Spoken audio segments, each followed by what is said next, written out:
วัสดีทุกคนยินดีต้อนรับทุกคนเข้าสู่ช่องของที่สาวน้อยร้องสารเด้อก็คือมือนี้หันหน้าทุกคนคือหลังจากที่พายุบได้เข้าประมาณ2 มื้อ 3 มื้อเนาะทุกคนเนาะแล้วมือนี้ก็คือเกิดเหตุพายุเข้าอีกแล้วทุกคนพลมแหงแต่แหงว่าแล้วมือนี้หันหน้าทุกคนเป็นมือดวงสวยของน้องกุ๊กกิ๊กทุกคน กุ๊กกิ๊กซื้อโทรศัพท์มาได้2 ปีแล้วเนาะทุกคนเนาะแต่กะแบบบ่เคยที่สิเฮ็ดโทรศัพท์ตัวเองแตกจ้าเทื่อมือมันจะเป็นอย่างทุกคนนอนอยู่ซื่อๆแล้วไปลงเต็งเอาโทรศัพท์ทุกคนกวนก็บ่ดีแหละบ่แม่นว่านอนเต็งโดนเต็งนานดอกพอดีพลิกไปเต็งปุ๊บได้ยินเสียงคราบปะนึงไปพลิกบนโทรศัพท์มุนบ่เลยทุกคนข้างล่างโทรศัพท์มุนเอ้าข้างล่างโทรศัพท์มุนบ่เลยทุกคนเดี๋ยวน้องสิพาทุกคนไปเบิ่งโทรศัพท์แต่ว่าก่อนอื่นก่อนสิไปเบิ่งโทรศัพท์กุ๊กกิ๊กคณะเดี๋ยวกุ๊กกิ๊กจะพาทุกคนมาเบิ่งพายุเขาคือเป็นตะยานแห่งทุกคนน่าจะเป็นลมโตนผูบ่หรือว่าบ่แม่นลมโตนผูนี่นะลมโตนผูแท้อันนี้นะทุกคนเสียงดังแท้ดังว่าทุกคนอันงวดแล้วนี้พอลมแนวนี้มาเฮ็ดให้ต้นยางแม่กุ๊กกิ๊กหักอยู่2 ต้นทุกคนละมาเบิ่งงวดนี้ว่าสิหักจากต้นนี้ทุกคนหวังว่ามันสิบ่หักแล้วที่เพราะว่าบ่มีต้นที่ตายแล้วนะทุกคนทุกคนเลยฝรั่งโทรศัพท์แต่บ่มีเงินไปเปลี่ยนละช่วงนี้ซอดแห่งไปปักเซกลับมาแม่กระซอดไผ่กระซอดหลังจากแล้วบุญบานแล้วปีใหม่ยังละเพิ่นกระซอดเบิดเลยทุกคนตอนนี้คุกกิ๊กซอดแห่งว่ามีเงินเอาไปเปลี่ยนฝรั่งหักกระแตงกี้นี่แหละแต่พายุเขาเลยนี่ทุกคนตอนนี้พายุเริ่มที่จะมาอีกแล้วทุกคนนี่ฟ้าลมนะเบิ่งไหมถ่ายคลิปตัวนี้คือที่มีเสียงฟลื้นี่แหละเบิ่งไหมทุกคนเบิ่งย่นอยู่เหือนกุ๊กกิ๊กบินแท้บินว่าเบิ่งไหมบินอยู่หลังคาเพิ่น2 อันนี้เบิ่งไหมมีเสียงอันนี้ดังแกล้งที่ FC เอาให้มาจากระยองหลังจากไปเที่ยวทะเลมานี่เบิ่งไหมฟ้าลมทุกคนแหงขนาดเลยปิวไปเลยไหมพุ่นน่ะโว้แหงแค่ว่าฟ้าลมทุกคนตอนอย่างน้อยแม่นี่ฟ้าลมแนวนี้ไปเล่นเก็บมังม่วงและงานม่วงเดี่ยวเว้ยนี่ทุกคนดีแต่แบบว่าข้างๆใกล้ๆเหือนอ้อมเหือนกุ๊กกิ๊กนี้บ่มีเป็นพวกต้นพร้าวต้นไม้ใหญ่เพราะว่าได้เอาออกละแต่ว่าอยู่ทางเหือนของเพิ่นนี่ติทุกคนมันติดกับเหือนน้องกุ๊กกิ๊กนี่ถึงมันสิลมกับบ่ถึงเหือนดอกเพราะว่าฟ้าลมไปทางอื่นแต่ก็เซี่ยวๆทุกคนบ่ถึกน้อยแต่ก็สิถึกหลายนั่นแหละบ่ถึกหลายก็ถึกน้อยนั่นแหละทุกคนเด้อนี่ต้นอันจ้อยๆสูงๆอันนี้มันต้นมากภูเทาเคียวกันมันบ่นี่ฟ้าลมพายุเข้าทุกคนทุกคนมากิ๊กสิให้ทุกคนเบิ่งฟ้าลั่งโทรศัพท์น้องกิ๊กเด้อจ้ะเอาลิแตกแต่ถึงแม้มันสิบ่แตกหลายที่แท้หั่นมันบ่แตกหลายปานนี้เลยทุกคนแท้หั่นน่ะมันแตกแต่คานี่ลากิ๊กไปซากวางไว้พื้นคือเก้าทุกคนลาเป็นเด็กกับบุหูมันแตกเองทุกคนจนฮอดพื้นพี่นะจนฮอดพี่แหละทุกคนมันเกิดอะไรขึ้นกับโทรศัพท์น้องแม่มันเอากาแอปเปิลไปแล้วสิเอากามเกียงมาเสิร์ฟแบบนี้หักสายยาโชวะเป็นนำอีกอย่างขนาดที่มันแตกง่ายเดี๋ยวนี้ฮันก็คือน้องกุ๊กกี้ฮันบริไซเคสโทรศัพท์นำละกาซากละอีกอย่างมันก็ฮ้อนนำละเพราะว่ามันเป็นยามฮ้อนดีกาบ่อยากเสิร์ฟเคสโทรศัพท์เพราะว่าแบบมันฮ้อนเห็นกันย่านลิ้นบุไรแล้วก็เลยว่าเอาเคสโทรศัพท์เอาออกได้2 มือแล้วเอาเคสโทรศัพท์เอาออกได้2 มือที่2คือแตกทุกคนแตกแห้งขนาดอะไรตอนนี้ทุกคนรู้สึกว่ามันขยายไปเองนะตอนนี้ฮันจำพื้นเป็นละทุกคนทีแรกฮันบริแตกหลายขนาดนี้เลยได้มันเป็นยังวะมันแตกจนจำพื้นหมดเลยตอนนี้เนาะอาโกยป้าทุกคนเบิ่งพายุฟ้าลมแห้งทุกคนต้นไม้จุดเป็นแนวนี้เลยเห็นไหมยุ่งเหียนน้องกุ๊กกิ๊กขั้นจนว่าหักต้นไม้อันนี้เป็นต้นดอกคูณคุณได้มันเหนียวเลยเบิ่งสูง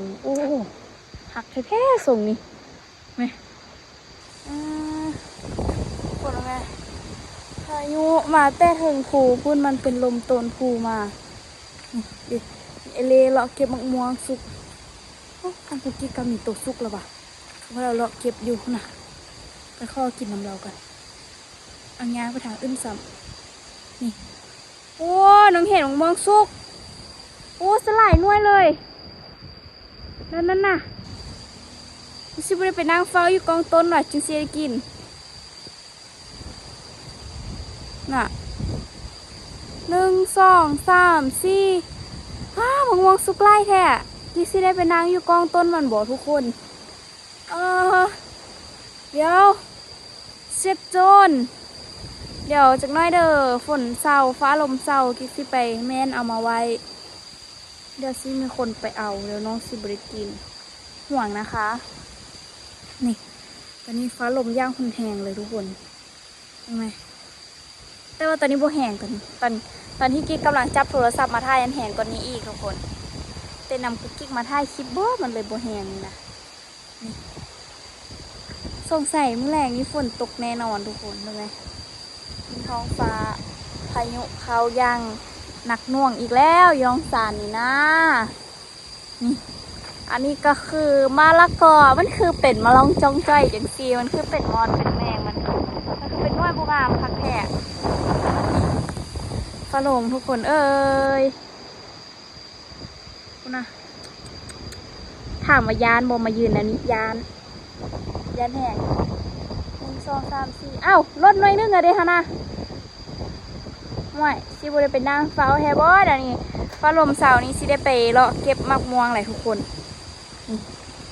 เป็นประมาณนี้เลยเพราะงานบริตีบอกช่วงนี้ฮันหลังจากที่แม่กลับมาจากงานแต่งยูทีอันรักสาวกะอันกรรมกรเพื่อนกะคากันไปตัดหญ้าไปฮื้อให้เพราะว่าซีเฮ็ดให้เฮ็ดหนาเด็แล้วก็เลยว่าบ่ได้มาตีบอกเพราะกับไปตัดหญ้าประมาณมื้ออื่นมื้อหือนี่บอกเพื่อนจะสิพากันมาตีบอกละผักกระถิ่นคือมางามแท้นี่ผักกระถิ่นทุกคนช่วงนี้เห็นหย่อนบินผ่านนะบินตามแท้ตามวางไหมนี่บ่แม่นหย่อนทหารซะวะบอกบ่แม่นหย่อนทหารไปสู้รบซะวะโอ้แม่เนาะอันนี้หย่อนโดยสารเนาะเอาขึ้นบินหลวงนี่ไปกระเด้ออันนี้ท่ามดูลูกกิ๊กบินไปประเทศไทยฮันสูงกว่านี้บอกว่าทุกคนบินจากไทยกับลาวฮันน่าจะสูงกว่านี้แหละเนาะไปแล้วเห็นบ่ทุกคนเห็นคือน้องลูกกิ๊กบ่มันเข้าขี้เฟือบ่ฮันถ้าว่าบ่เข้าขี้เฟือฮันแล้วแม่นยนกุ๊กกิ๊กขี้ฮันสูงก้อนเนาะคือทุกคนกิ๊กเห็นค่ะเจ้าสู้หบกันเป็นย่านเลยมีสุกยานอ้าวแตกหลายคนเก้าแบบนี้สิบ่ได้ไปเปลี่ยนมื้อนี้ซะว่าน้องไม่มีงบลงรถไปซื้อเคสข้างหลังใหม่เลยขนาดเคสโทรศัพท์น้องยังบ่มีเงินซื้อแล้วปลบแห่งแล้วงามเลยทุกคนปลบมาแล้วก็มีเสียงกระลิงขนาดโทรศัพท์ใหม่ใกล้ฉันแต่รู้สึกว่าถ้าแม่ซื้อใหม่ให้อีกนี้ซีขอบบ่เอาไอโฟนแล้วซีขอบไปลิ้นแอนดรอยเพราะว่าอยากลิ้นแอนดรอยยี่ห้อตัวขนาดที่มันเป็นแนวใดว่ามันอ้าวแพงมันลิ้นคือซีคักแล้วกล้องจะงามและอีกอย่างความสุขตลาดและแบ็คอันซัมซุงกระทนก่อนไอโฟนรวมคือมักถ้าเรื่องแบ็คนี้ขอเลือกซัมซุงกับเรื่องความฮ้อนความอันเดอร์นี้เรื่องความฮ้อนไหวนี้ขอเป็นไอโฟนลิ้นยากลำบากดีนี่โอ้ถล่มนะมันไหมต้นมะพร้าวกล้องจนเบิดเลยถล่มเนอะนี่นะต้นมะพร้าวกับกล้องได้ต้นยางนี่ก็จุดจีหักและต้นยางนี่จอมค่ายเล็กละนี่มันกล้องเบิดเลยทุกคนคือมันซีหักนี่แหละส่วนยางหันกล้องจนเบิดแม่ค่ะก็ไปตัดไม้ยางมาเพื่อที่ซีเฮ็ดเอามาเฮ็ดฟืนดังแม่ไปได้2-3 มื้อแล้วแหละกิ๊กไม่ได้ไปน้ำผัดแม่จักเทื่ออยากกินมะม่วงไว้มะม่วงชิปลูกเองค่ะนะเอาเจียห่อแล้วคงสึกว่ามันคือม่วงก้อนเก้านี่แหละเดี๋ยวจังน้อยมันกระเสาแล้วฟลุมแล้วสิไปเอาเก็บมะม่วงอยู่ทางกองหันแห้งว่าสงสัยเป็นลมโตนปูตี้ทุกคนเห็นไหมทางกองหันมันเป็นกองตีนปูได้หันฟลมมาบอกแห้ง ฝนลมมาแห้งแท้นี่ว้าวฝนลมมาแห้งทุกคนไหมในภาพมันคือว่าบ่แห้งนี่แหละแต่ว่าที่จริงขนาดมันโค่นแห้งเลยนี่มาฮอดกุกกิ๊กแล้วมาฮอดกุกกิ๊กแล้วนี่ว้ายถ้าขี่รถนี่ก็คือสิกิวแหละนี่มาฮอดกิ๊กแล้วทุกคน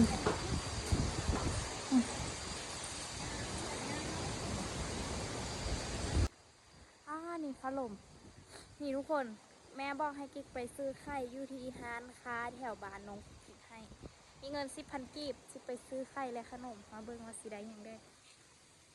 ซื้อไข่2 หน่วยมาเฮ็ดกินให้บดีเพิ่นเลิกจ้างโรงเรียนมาเพิ่นหิวข้าวแห้งอันนี้เป็นใบ2,000 กีบของเงินลาวเด้อทุกคนตีเป็นเงินไทยนี่สิได้สักประมาณ20 บาทบ่ประมาณนั้นมั้งหรือว่าบ่ฮอดวะหรือว่าบ่ฮอด20ประมาณ10 บาท10,000 กีบเฮ้ย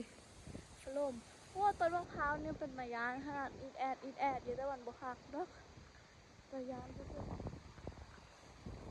ยานมันทักให้ต้นเลยนี่ต้นมะพร้าวหลายขนาดได้ทางนี้บ้านกุกกิ๊กนี่ต้นมะพร้าวหลายกว่าทุกคนทางนี้แห้งหลายเพราะทางนี้หลายแล้วบุษูทางพูนทางแจกบ้านพูนหลายแท้ทางนั้นนี่นั่นเลยที่เคยแม่พัดลมเห็นไฮต้นเห็นมักซิดานี่คือคุณห้องซื้อนี่แหละเห็นมักซิดาไม่มีสิ่งแปลกปลอมนะคะอุ้ยน่าจะเน่าแหละนี่รักมักซิดาคนรักมักซิดากระเจ้า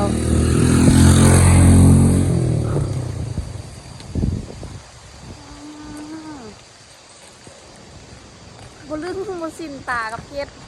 บลืมสินตากับฝรั่งไอโฟนตัวเองเนาะมันแต่งแห่งขนาด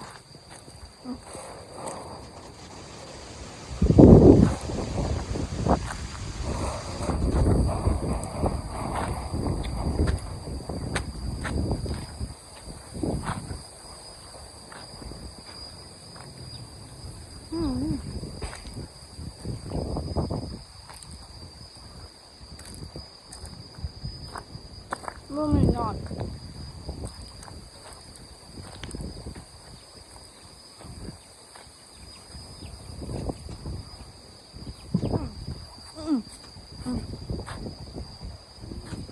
เดี๋ยวมองมาเถอะ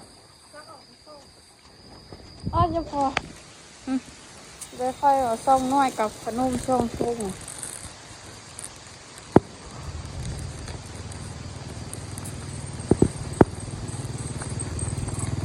โอ้โหแถวว่าโคเตียนี่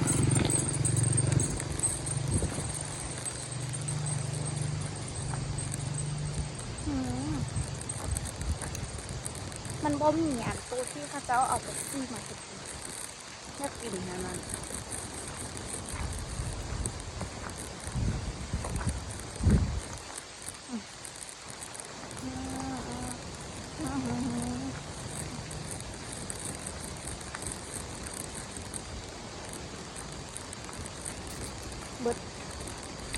พอดีเบอร์10,000 งบจุกจิกมาเลยใครมาซ้อมมวยกับขนมซองฮอมันห้องฟ้าไม่บอกงามเลยทุกคนว่างามบ่ใช่ไหม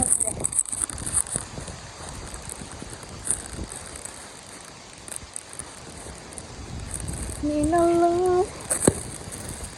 3 ห้องกว่าเมื่อกี้นี่อีซ่ามึงห้องกูอ่ะตอนนึงขนาดเอาที่ลอกกูอ่ะ